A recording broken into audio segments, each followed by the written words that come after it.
أسعد الله أوقاتكم بكل خير أخواتي إخواني.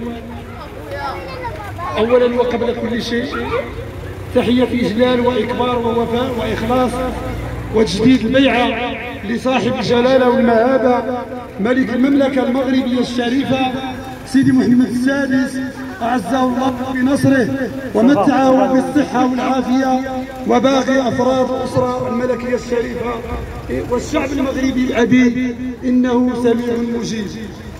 أخواتي إخواني، عضوات وأعضاء المنظمة المغربية للملكيين عبر العالم، المكتب التنفيذي، الفروع المحلية والإقليمية والجهوية والدولية، بهذه المناسبة العزيزة على قلوبنا ألا وهي تخليد الذكرى 45 لانطلاق المسيرة الخضراء.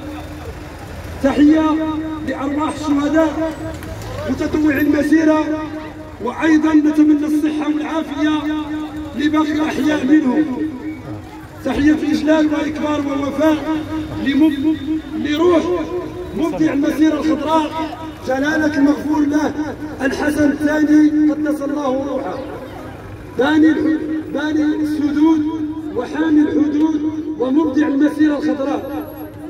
تحية للناس الشرفاء اللي كيستمروا في إحياء هذه الذكرى، كما قال الشاعر: بالذكر يحيى المرء بعد مماته، فانهض إلى الذكر الجميل وخلدي، فإن ولدت ومت غير مخلد فكأنما لم تولد.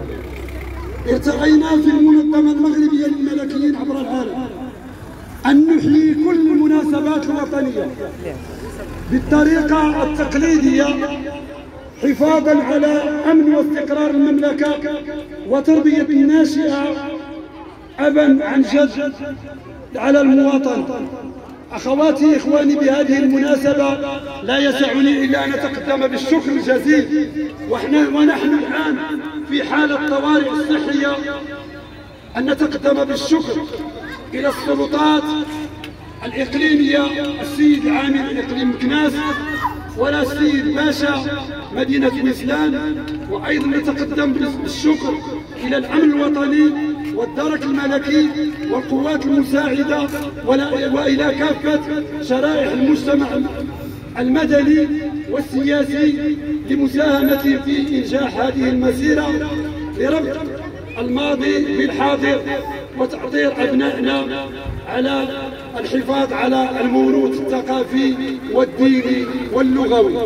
مرحبا بكم، ونحن معكم دائما وأبدا تحت شعار الله الوطن الملك. رايتنا ديما مرفوعة وكلمتنا ديما مسموعة. الله يبارك في عمر سيدي محمد السادس. تحية شباب.